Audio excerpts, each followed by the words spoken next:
Thanks, Mike and Natsuki. The final question is one that gets at the heart, I think, of the intergenerational conversations that we're going to be having throughout the day, or this afternoon in particular.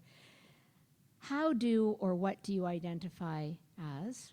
Was there a shift in your sense of self at some point in your life?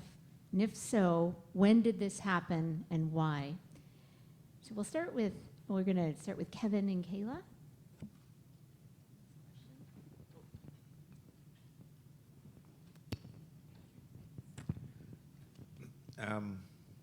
Yeah, so I guess I identify as Japanese Canadian, and I'm not really sure entirely what that means, but there's certain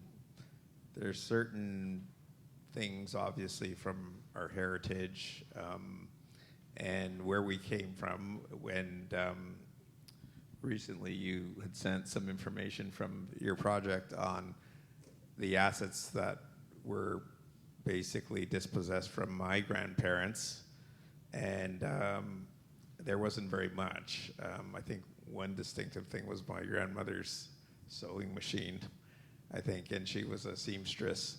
But for the most part, they didn't have a lot. And when I think about it in the context that they were immigrants themselves, new immigrants, and they came over at a young age. I think my grandmother was 18 or so when she came over.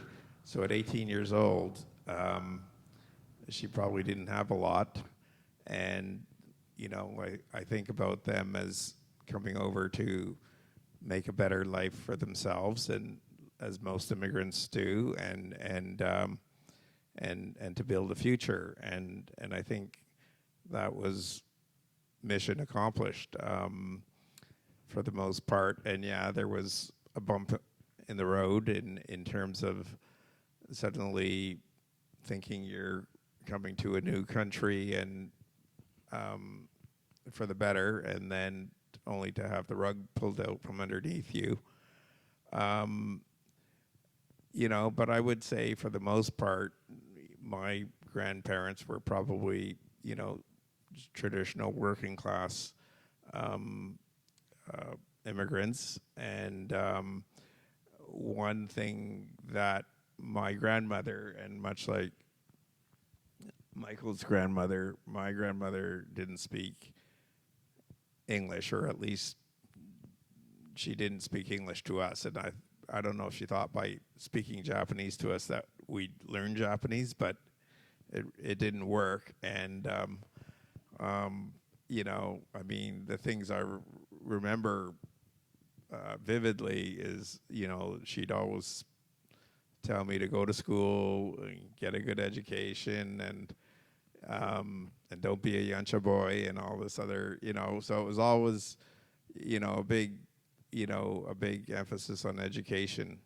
And I think, you know, through my dad and even my uncle, and even through my grandmother, I think there was always this pride of your heritage. So like Michael, I grew up in the 60s and 70s, and yeah, I'd have to look in the mirror to kind of remember I was Japanese descent.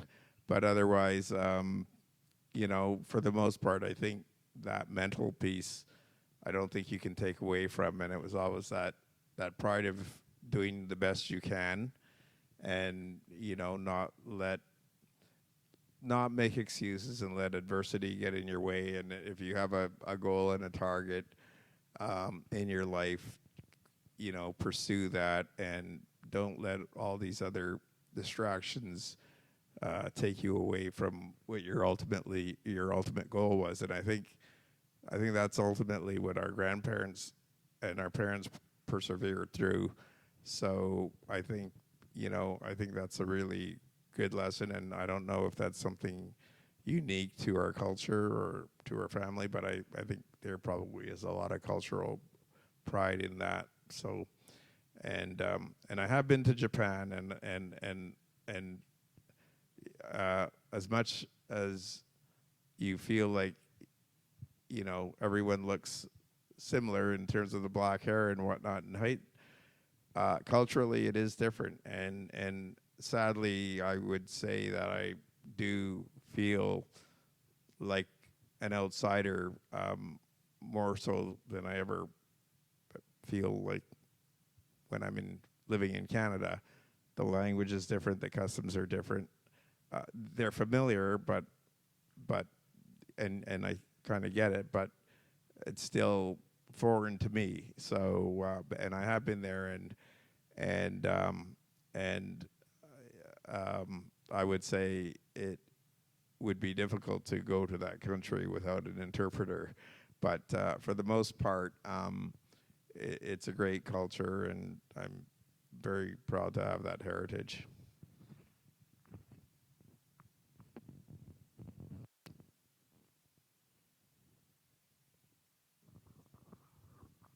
Hello. Oh. So I think today I very much identify, when I introduce myself, I say I'm fourth generation Japanese and Chinese Canadian. Nod to both sides of my family. But growing up, it was a bit of a different sense. Like I knew that I was, I guess, quote unquote Japanese and Chinese, but I didn't really know what those things meant.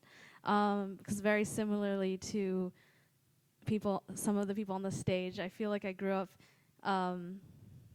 sort of in more of like a white space. So with like white friends and a lot of like just like white kids. So I didn't really know that like I was also any different. And I like, of course there were things at home like with my mom, like certain foods that we would eat and always eating rice, and there were obviously differences in like celebrating Lunar New Year than things that my friends would do. But yeah, when people were always like, oh, what are you? Where are you from? And it was always that I was Chinese and Japanese. And then when I started to get involved in the Japanese Canadian community, that's sort of when I took more pride in being Japanese and Chinese Canadian, and that's sort of a reflection of thinking about the Japanese Canadian history and the fight for citizenship and the fight for redress. But also thinking about like that shift from when I was younger and my connection, I guess, to being Japanese. I just have these things in my life that I would expose myself to, but I didn't really know why. Like, for example, I remember I had a poster that from HMV that said like Japan on it. And one time I was like, oh, like I bought like a Japanese phrase book that I never used, and I don't know why, like I just had these things. But I also remember like in middle school when we did a cultural heritage project. Like when I think about those projects about your heritage, like how I would do a project about that now would be very different about how I did one then. So I remember doing a project about Japan, and I remember like we went out and I bought like me and my mom, we went and we bought a bonsai tree, but I have like no connection to bonsai. Like that's not part of my family's like history that I know now. I mean, maybe at some point somebody else had a bonsai tree in our family, but it, it was like it was really weird to think about how I used to think about like cultural identity when I was a kid to like how I would think about it now, and thinking about it, what it means for me to say that I'm Japanese or Japanese and Chinese versus Chinese Canadian, and yeah, how those have shifted as well. And also thinking about the shift in different periods of my life where I've been more, almost a sense of more pride in being able to say, oh, well, I'm a fourth generation Canadian person who, like, my family's been here for so long, and points in my life where you wanting to fit more into Western culture. So maybe having a few Asian friends, but not being able to relate to their cultures, or the fact that they spoke other languages that weren't English. And for me, at points in my life, being prideful of that, because I fit more into Western culture. I fit more into like the whiteness of my friends. But then now reflecting on that and seeing how much privilege as well there is in being able to say those things, and being able to not have access to certain things in a way, just because that there is a lot of hardships for newcomers and refugees that come here, and like losing or like having those connections, like I guess just thinking about how like different waves in my life where I didn't really know a lot, or this is who I thought I was, and then I was very prideful of being those things, but then reflecting on that now and being like, okay, well, yeah, there's actually, yeah, like a really just like a lot of privilege in that. But how I'd identify now, if somebody asked me, just be very much, well, depending on the person who I'm talking to, it would just be Japanese and Chinese Canadian, or it would be fourth generation Japanese and Chinese Canadian. Mary and Landon. I've never thought of myself as anyone else but a Canadian of Japanese descent. I always felt proud of who I am because I was a reflection of my parents, and to deny who I was to deny them. And therefore, I always, even from childhood, I always felt that I was a Canadian of Japanese descent. And I'm also very proud of my father's lineage. He comes from royalty. His family lineage started from the 7th son of the 62nd Emperor of Japan, Emperor Murakami. And when my sister and brother were presented to the Emperor and Empress when they were here, the Empress was very, very interested in the family connection. And so we have a photo of the introduction. And I'm also proud of my mother's lineage also. They came from a more humble background, but hardworking business people. And I don't know, I can't think of myself as anybody but who I am.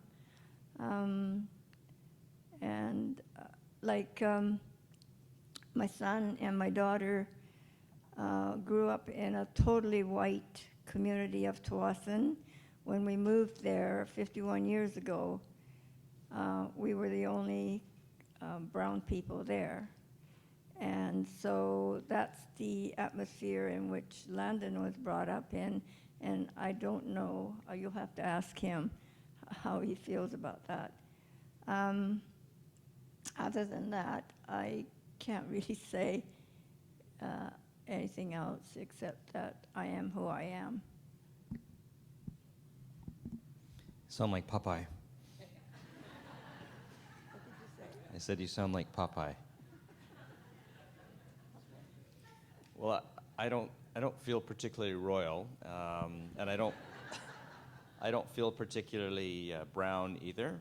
But what I am is I am the grandson of Kimiko and Katsuyori Murakami, and I am the son of Tosh and Mary Kitagawa, and very proud to be those things. It's a huge part of my identity.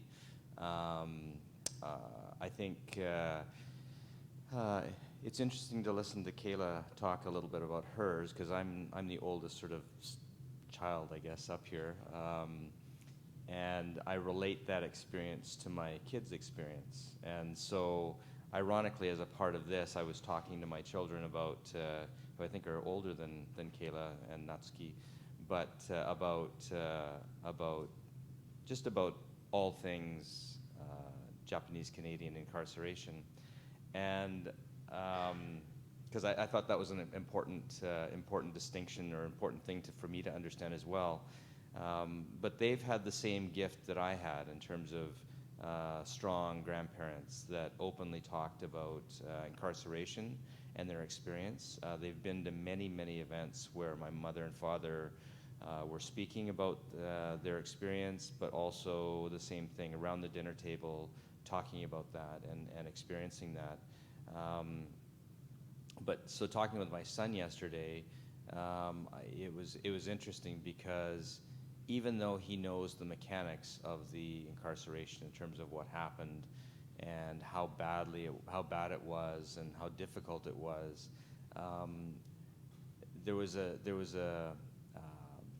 he filtered it to there was a small filter on it where it wasn't as horrific, and I think part of that is just the distance from it. In terms of it's more difficult to internalize that when you're that far from it. I had 2 generations of people, my grandparents and my parents, that went through that, and as a result of that, it's quite internalized for me in terms of my knowledge about that. I think So to answer the question, there's no question I am a Japanese Canadian. That's how I identify myself. But a funny story about, again, my children is that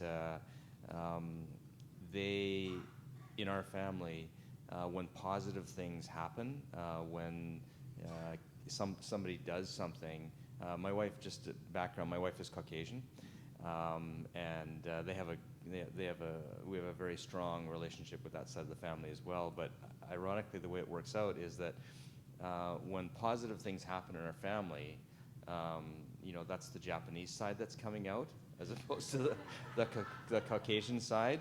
And I think it is kind of funny, but it's also it's important because I think it reflects how there's a very, very positive impression of the Japanese side of our family. So my kids are Happas, and they could easily relate to being Danish or Romanian or any of the other parts of them that are part of them. But the positive side is more often than not identified as Japanese. So. So last word goes to Mike and Natsuki. Oh, thank you. But you can't hear me. How did I do? You want this? Oh, this is, thanks. So how do I identify, and what was it? And how does it?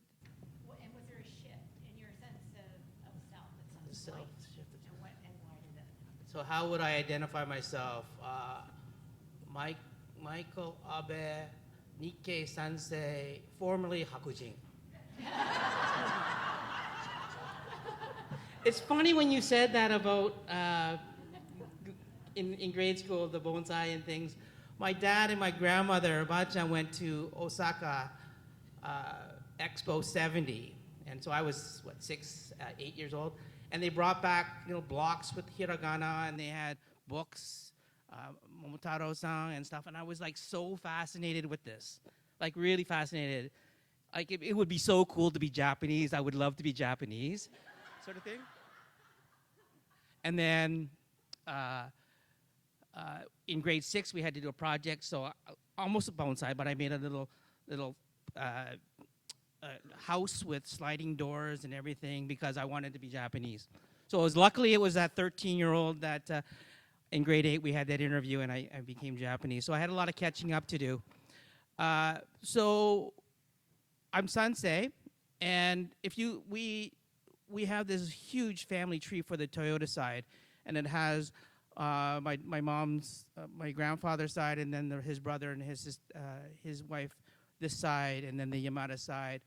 And if you look at it, all of the Nisei married, the statistics, 5%, 95% Nisei marriage, and then you get the Sansei, and it's the opposite, 95% Sansei and non-Sansei. So I fall in that 5% where I didn't. Well, it's complicated because even though I didn't marry a Caucasian, I married a Japanese person, Japanese woman. Okay, my wife, but my sister also did. She went to Japan and she married a Japanese man, and so the two of us are very. We don't see that anywhere in that family tree. Like I've got 50 cousins and I've got 40 second cousins, and it doesn't happen there. So I'm a little bit of an anomaly. So I have a Japanese wife. I mean, it's not unheard of, but it's rare. But when I look at myself compared to my Sansei friends in Ontario, that's sort of where we diverge. They've got Caucasian wives. They bring up their children as hapa. They identify with their Japanese side and maybe their Scottish side or whatever the mother is or the father is. But for me, I really got interested in my Japanese heritage. I really wanted to learn Japanese, and so when I was in Japan, I studied a lot of cultural things, shodo, sumie, aikido, iaido, as well as the language. So it became part of me. Like I really, really embraced everything that was Japanese. And sometimes people in Japan would say, oh, you're even more Japanese than the Japanese. But for me, it was all about learning this, embracing this heritage and a culture of a heritage that I had. And so I can't remember the rest of the question, but yeah. So I think maybe going to Japan with that, as I mentioned at the beginning, was the goal was to communicate more with my grandmother. I think it just morphed into more of me being more connected to my Japanese heritage, I guess. And so I am the result of that anomaly relationship. And when I was young, I didn't. Today I consider myself. I introduce myself as Yonsei and Nisei, because over the years I forgot that my mom is also Issei. She immigrated. I am a result of a Nikkei Sansei as well as just as important as a Nisei. So as I explored my family history, I kind of forgot that. I think there was many years where I'm just starting to really connect with being hapa and considering myself as hapa, because I am, and I'm not just Sansei on both sides, and our parents are Sansei on both sides. Like that's not who I am. And so, but when I was little, before say 13. I consider myself as Japanese Canadian, but not this sense of Japanese Canadian with wartime history, just Japanese Canadian. My mom is very visibly Japanese.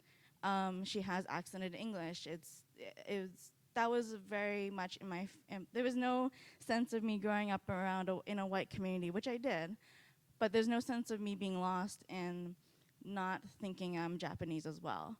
So I had that growing up from a very young age, as well as being dad from as young as I can remember. We're always in the thick of things with the VNCS, the Victoria Nikkei Cultural Society. So I was always the little kid running around in the Mochitsuki Kai or the Fall Fair, things like that. We were always involved, and so I always had that sense of community around me. But over the years, that sense of identity shifts from just being Japanese Canadian to having Japanese Canadian with a really rich history that people aren't hearing or people don't know, and so wanting to learn better, know it better, so I can teach others. And now being comfortable in that history to be able to kind of reconcile with myself with my being Nisei as well as Yonsei, and how it's just as important to myself. So that's kind of. I've had a shift when I was young, and now I'm shifting now, and we'll see where that takes me. Thank you so much. And I know we're very close to lunch. I keep looking over at Lucy and Connie, and I think we have a little bit of time for some questions. So there's 2 mics at the front. Oh, there's only one? Oh, sorry. Okay, yeah. Okay, we have a mic at the front. So if anyone has any questions for our panelists or for me, I think it's supposed to be like sort of an open panel across all of us, but we would welcome that. We'd welcome your comments or questions. Yes. I have a question for Landon. Did your grandparents speak English, or do you speak Japanese, or like or maybe all of the panelists can just talk about how much Japanese they know versus just talking English all the time? Yeah, no, my grandmother spoke English very well. Mom talked a little bit about their family's background in business, and she was always the business front for their little farm. My grandfather spoke very little English, so but it's amazing how we communicated. We communicated very well. I think part of it was spending so much time, because literally I was with him dawn to dusk, you know, working on the farm and doing things, and broken English. And we still have, you know, funny things that we have in our family that were Jichan-isms, really. They're broken English things that he used to say that continue even to in with my kids. So it's nice that we've got a piece of that still. My mother was born in Steveston, so she's a Nisei, and I'm half Sansei. And that's it, I guess.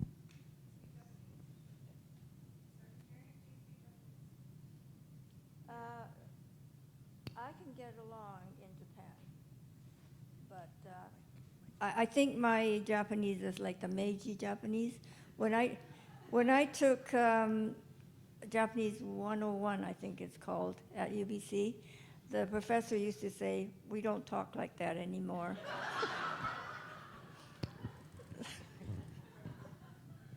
Yeah, I like.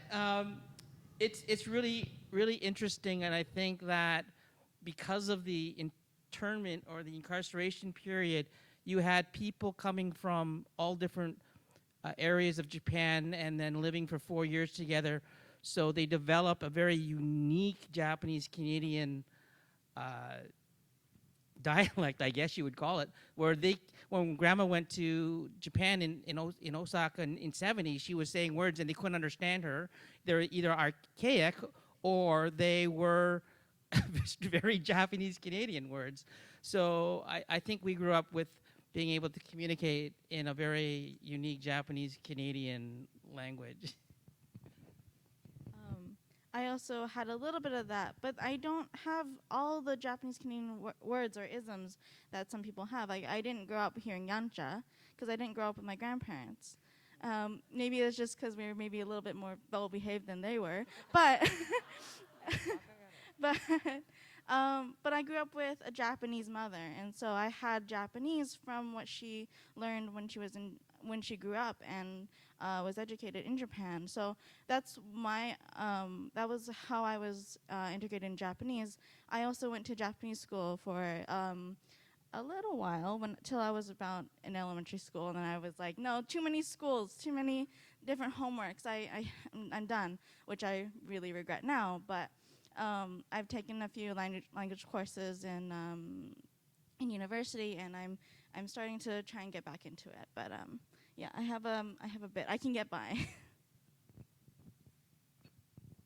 Yeah, I think I alluded to the fact that I don't really speak Japanese, and my grandmother, like I said, she spoke Japanese, but somehow I don't know how she managed in Montreal, because she had, you know, a lot of you know, white clients. She didn't have her own business, but she was a seamstress, and she worked for a lady, but somehow she managed to make these beautiful dresses and things, and could obviously communicate in English. So I kind of think she was kind of holding back a little bit on us, but she was definitely, you know, an Issei. And my parents only spoke Japanese among themselves, and they learned Japanese, I guess, through their parents and Japanese language school, but otherwise kind of spoke among themselves when they didn't want us to know what they were talking about. But, you know, for the most part, yeah, we were completely English in our family. Same. Yeah, we don't Well, we we don't speak any Japanese in like my family or with him. But there's also no with my dad. But there's also no terminology that really ever came up growing up that would be referred to things in Japanese, which I feel like is the case for some people I know. And it's kind of in recent years where I've had to pick up on what certain words are, just like, you know, when you're eating food, and referencing things like having friends over, and one of my friends was talking about like hashi, like chopsticks, and I was like, no, I don't know what that means, and we never used that. And I remember after that, I learned what that word meant. I also kind of kept forgetting it, and I was like, oh, well, this is like the only Japanese word that I kept forgetting it. But the answer is no. But then also I would also share too that also on my mom's side, who's a third generation Chinese Canadian, my mom doesn't speak Chinese either, so I also don't speak Chinese. For just in case anyone asks me, don't ask me later. But I did French immersion, so I speak more French. So one interesting little thing, you know, there was some discussion about the conversation when it needed to be private, going to Japanese. It was totally the opposite for me. They just assumed that I knew Japanese, so they'd be talking about things, and I would understand none of it. And they look at me and go, "Ne, you know, do you or oh, wakarimasu?" And I'm going, "Yeah, sure, I get that," but I didn't really understand any of it. So That was a great question. Thank you. And I know that we're really close to lunch, so I'm going to hand it. Oh, everybody must be hungry, yes. So we're going to, I think, I'd like to thank the panel, first of all. And I also wanted to, for an incredibly rich discussion this morning. Gosh, I'm thinking it's afternoon. But this morning, what I find fascinating is not only the generational difference, because Landon, you were talking about, you know, and Mary is the only Nisei up here, and but these intergenerational conversations are quite different and yet very similar. And the fact that these three pairs represent, when you think about their upbringing, different regions of the country where they grew up, and with me sort of fitting in between, you know, these two here, so the Isomuras and the Abes, because I'm in Toronto, and Hamilton was a place I frequented quite often. So, and I hope that we can talk a little bit more about that as well, because we do have the benefit of very different sort of geographic, but different historical experiences as well here, and generational ones. So thank you. I'm going to hand it off to Lucy.